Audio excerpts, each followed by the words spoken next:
Hello again, and welcome back to Through with Geordie Lands. And today we're down near the River Tyne, just behind the Gator Stadium. Why we're here? That thing behind us. So let's begin.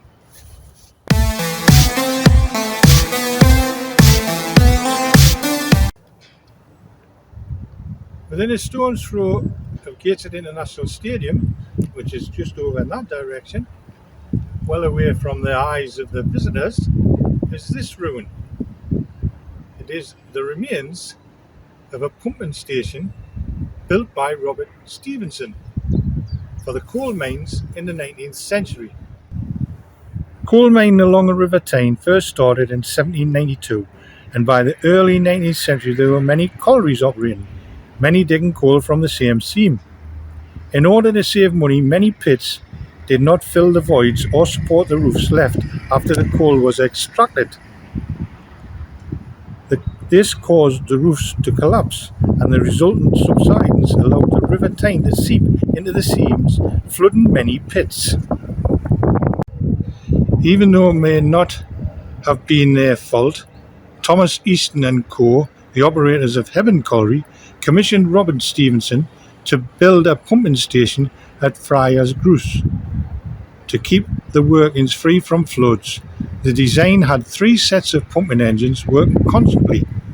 Each engine stood at 7.5 feet tall, and every pump stroke lifted about 195 gallons, so with one stroke every 10 seconds, this removed over 1.5 million gallons of water per day.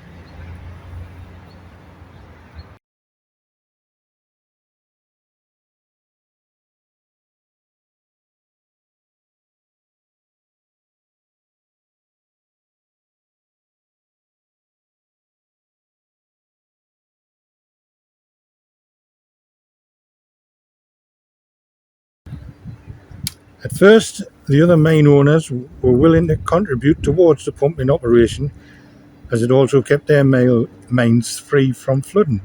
But in 1850, a dispute arose and payments stopped. Thomas Easton and Co. retaliated by stopping the pumping, resulting in the flooding of the Wallsend and Hebburn collieries. Hebburn stayed flooded until 1863, and a new company, the Tyne Coal Co., took over and pumping commenced. The cost of the pumping proved enormous, and eventually the company was forced to close.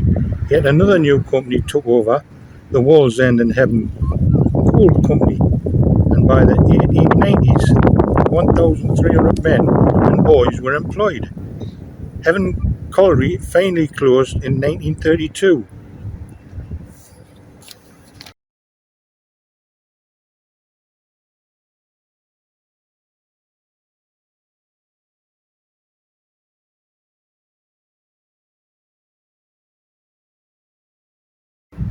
With the decline of the coal industry in the 20th century, Friar Goose fell into disuse, and there is not much that remains there today. It's still worth a visit if you're in the Gateshead area.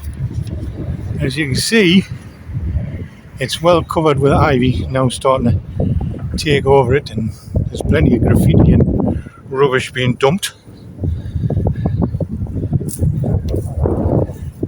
The name, if you're wondering, Friar's Goose, comes from the gorse that was here.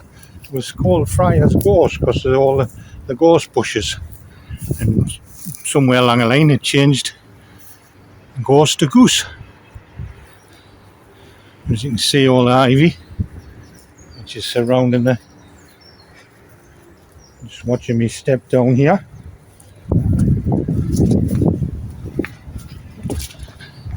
As you go inside, you can see where the next floor would have been, and at the top is where the pumping would have been fastened in. From what I'm gathered, it's just a beam pump.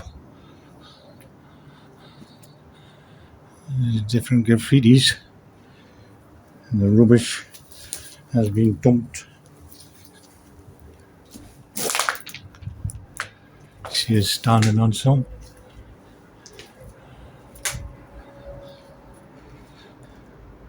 There's nothing here to preserve it.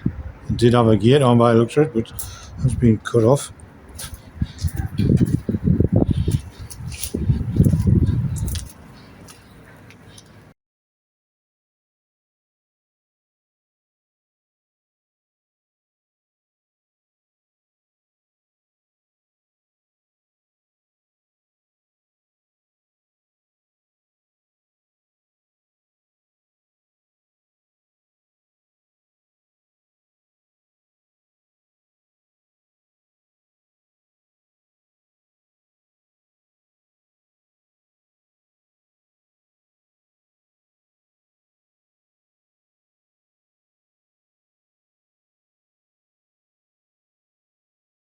If you found that interesting, something new, and if you enjoy his videos on this channel, don't forget to hit the subscribe button. Give this video the thumbs up, it's much appreciated. If you haven't already subscribed, please do. And those that have, thank you very much, and we'll see you on the next video. Thanks for watching.